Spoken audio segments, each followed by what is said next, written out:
Hello guys. ഇന്ന് നമ്മൾ വളരെ സിമ്പിളായിട്ടുള്ള ഒരു 3-4 സ്റ്റെപ്പിൽ നമുക്ക് ചെയ്യാവുന്ന ഒരു ബോഹോ പെയിൻറ്റിങ്ങാണ് ചെയ്യുന്നത്. First I am taking A compass. എന്നിട്ട് നമ്മുടെ പേജിൻ്റെ ഒരു സെൻറ്ററിൽ, ഓൾമോസ്റ്റ് സെൻറ്ററിൽ വെച്ചിട്ട്, സെൻറ്ററിലല്ല കുറച്ച് മുകളിലേക്ക് വരുന്ന രീതിയിൽ, അതായത് ഈ സർക്കിളിൻ്റെ എൻഡ് ഭാഗം സെൻറ്ററിൽ വരണം, ഈ ഭാഗം ഇത് സെൻറ്ററിൽ വരുന്ന രീതിയിൽ അവിടെ ഒരു സർക്കിളും, പിന്നെ അതിനോട് ചേർന്ന് തന്നെ വീണ്ടും ഒരു താഴെ, ഇങ്ങനെ 2 സർക്കിൾസ് സെൻറ്ററിൻ്റെ തൊട്ട് മുകളിലും താഴെയായിട്ട് വരണം. ഇതാണ് നമ്മുടെ ഫസ്റ്റ് സ്റ്റെപ്പ്. ഇനി ഇതിൻ്റെ ഉള്ളിൽ നമ്മൾ നല്ലൊരു ലൈറ്റ്, ഞാനിത് ഒരു പേർപ്പിൾ കളർ, പേർപ്പിളിഷ് അല്ലെങ്കിൽ ഒരു യെല്ലോയിഷ്, ഈ 2 ഷെയ്ഡിലേക്കും കൊടുത്താൽ മതി. I would go for purple colour. ഒരു പേർപ്പിളിൻ്റെ ലൈറ്റ് ലാവൻഡർ, ലൈലാക്ക് പോലത്തെ ഒരു കളർ. ഞാൻ പേസ്റ്റൽ ഷെയ്ഡ്സിൻ്റെ ബ്രഷ് പെന്നുണ്ട്, അതിലാണ് ഞാൻ ഈ കളർ സെലക്ട് ചെയ്തിരിക്കുന്നത്. നിങ്ങൾക്ക് ലൈറ്റ് കളർ വേണം കൊടുക്കാൻ കേട്ടോ. നിങ്ങളുടെ കയ്യിൽ ഈ ഒരു ഷെയ്ഡ് ഇല്ല എന്നുണ്ടെങ്കിൽ നിങ്ങളുടെ അവൈലബിൾ ഷെയ്ഡിൽ നിന്ന് നിങ്ങൾക്ക് ഏതൊക്കെ കളേഴ്സ് ഉണ്ടോ, അത് വാട്ടർ കളർ ആയാലും ഇതായാലും ബ്രഷ് പെന്നായാലും ലൈറ്റർ ഷെയ്ഡ്സാണ് ഇതിലെടുക്കുക. എന്നിട്ട് അത് രണ്ടും ഞാൻ ഫില്ല് ചെയ്ത് കൊടുക്കാം.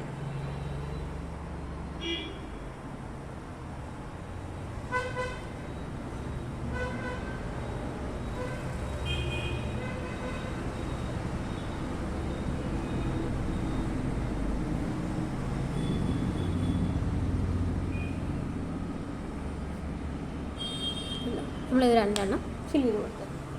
ഇനി ഞാൻ എൻ്റെ മാർക്കർ എടുത്തു. You can also take your sketch pen. ഞാനിത് കുറച്ചും കൂടെ ക്ലോസപ്പിൽ വെച്ചിട്ടുണ്ട്. ഇതിൻ്റെ എൻഡിൽ, അതായത് ഇതിൻ്റെ എൻഡിൽ നിന്ന് നമ്മൾ നല്ല നീട്ടത്തിലൊരു എസ് എന്ന് പറഞ്ഞ് മാർക്ക് ചെയ്യണം. ജസ്റ്റ് ഒന്ന് മാർക്ക് ചെയ്ത് വെച്ചിട്ടുണ്ട്. അതിപ്പോൾ ഹൈലൈറ്റ് ചെയ്യാണ്.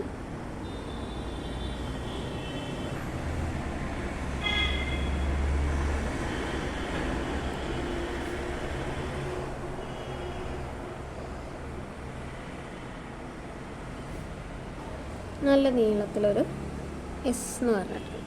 ഇനി ഇതിൻ്റെ അറ്റം ഇവിടെ നിന്ന് കുറച്ച് താഴെ നിന്ന് ഇങ്ങനെ നീളത്തിൽ കൊണ്ടുപോയിട്ട് ഇതിന് ഒരു നല്ല തിന്നായിട്ടുള്ള ഒരു പേജായിട്ട്, ഒരു ലീഫായിട്ട് എടുക്കുക. ഇനി ഇവിടെ തന്നെ വീണ്ടും ഓപ്പോസിറ്റ് ഡയറക്ഷനിലേക്ക് സ്റ്റാർട്ട് ചെയ്യാം. എന്നിട്ട് ഇത് ഫ്രീ ഹാൻഡാണ് വരയ്ക്കുന്നത്. എക്സാക്ട്ലി ഇതേ ഷേപ്പിൽ വരണം എന്ന് മാൻഡേറ്ററി അല്ല. നിങ്ങൾക്ക് നിങ്ങളുടെ കംഫർട്ടബിളിന് ഇതുപോലെ തിന്നായിട്ടുള്ള ലീഫ്, അതായത് സ്റ്റാർട്ടിങ്ങും എൻഡിങ് പോയിൻറ്റും ഒരേ സ്ഥലത്ത് വരുന്ന ലീവ്സ് വരയ്ക്കും. ഇങ്ങനെ ഇതാണ് നമ്മുടെ ബേസിക് ആയിട്ടുള്ളത്. ഒരു ലൈൻ വരയ്ക്കുക, അതേ ഓർഡറിൽ തന്നെ ഇങ്ങനെ അതേ ഷേപ്പിൽ തന്നെ കൊടുക്കുക. പക്ഷേ ഇപ്പം നിങ്ങൾക്ക് കുറച്ച് അങ്ങോട്ടും ഇങ്ങോട്ടും ഒരു വളവും ചെരിവും ഒക്കെ കൊടുക്കണമെന്നുണ്ടെങ്കിൽ ഇത് ഞാൻ കണ്ടില്ലേ, കുറച്ച് വളഞ്ഞും ചെരിയും. പക്ഷേ എൻ്റെ എപ്പോഴും റിമെമ്പർ, സ്റ്റാർട്ടിങ്ങും എൻഡിങ് പോയിൻറ്റും ഒരേതായിരിക്കണം. ആൻഡ് സ്റ്റാർട്ടിങ്ങും ഇവിടെ ഉണ്ടാവണം, എൻഡിങ്ങും ഒരു കളറിൻ്റെ ഉള്ളിൽ തന്നെ ആയിരിക്കണം. കളറിൻ്റെ പുറത്തോട്ട്, ഈ ഭാഗത്തേക്ക് എൻഡിങ് വരരുത്. ഇവിടെ വെച്ച് എൻഡിങ് അവസാനിക്കണം. മുകളിൽ 2 ലീഫ് ഉണ്ടാവും. ഇനി ഇതിൻ്റെ ലെഫ്റ്റ് ഹാൻഡ് സൈഡിലായിട്ട് നമ്മളൊരു സർക്കിൾ ഇതിങ്ങനെ കൊടുക്കുന്നു. ഇത് അതിനുള്ളൊന്ന് ഫില്ല് ചെയ്ത് കൊടുക്കും. ഒരു ഡോട്ട്. അതേപോലെ ഇതിൻ്റെ ഇപ്പുറത്തെ സൈഡിൽ ഒരു ബ്ലാക്ക് ഡോട്ട്, അത് നമ്മൾ ഫില്ല് ചെയ്ത് കൊടുക്കാം. ഇനി നമുക്ക് ഇതിൻ്റെ ഉള്ളിലെല്ലാം ഫില്ല് ചെയ്യണം. അത് നമ്മൾ കംപ്ലീറ്റ്ലി ബ്ലാക്ക് കളർ വെച്ചിട്ടായിരിക്കും ചെയ്യും. ഞാൻ എൻ്റെ കളർ എടുത്തു. Just fill this.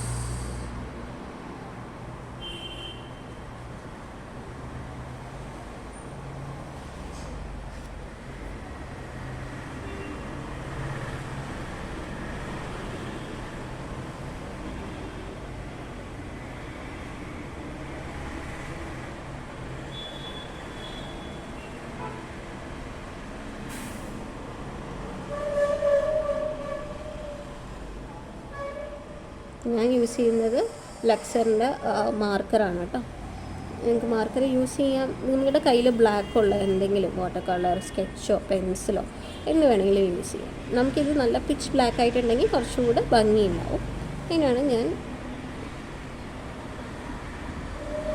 ഈ കളർ വെച്ച് യൂസ് ചെയ്യുന്നത്. പിന്നെ ഇത് എക്സാക്റ്റ് ഇതേ ഷേപ്പ് കിട്ടുന്നില്ല എന്ന് പറഞ്ഞ് ടെൻഷനാവുമൊന്നും വേണ്ട. കാരണം ഇതൊക്കെ ഞാൻ ഒരുപാട് കാലം ആയി വരയ്ക്കുന്നതുകൊണ്ടാണ് എനിക്ക് ഇത്ര എളുപ്പത്തിൽ വരയ്ക്കാൻ പറ്റുന്നത്. നിങ്ങൾ ടൈം എടുത്ത് പതുക്കെ വരച്ചാൽ മതി. ഇപ്പോൾ ഈ ഒരു ലൈനാണ് ഇങ്ങനെ, അതേ ഷേപ്പിൽ തന്നെ താഴത്തെ ലൈനും കൂടെ കൊടുത്താൽ തന്നെ ഒരു ലീഫ് കിട്ടും. കുറച്ച് ഗ്യാപ്പ് ഇട്ടിട്ട്, ബട്ട് ഞാൻ നേരത്തെ പറഞ്ഞ പോലെ make sure the starting and the end point അതും ഒരേ ഷേപ്പിൽ വരുന്നു. എന്നിട്ട് അതിൻ്റെ ഇടയിലൊക്കെ കുറച്ച് ഗ്യാപ്പൊക്കെ കൊടുത്തു കഴിഞ്ഞാൽ ഒരു ഷേപ്പായിട്ട് കിട്ടും.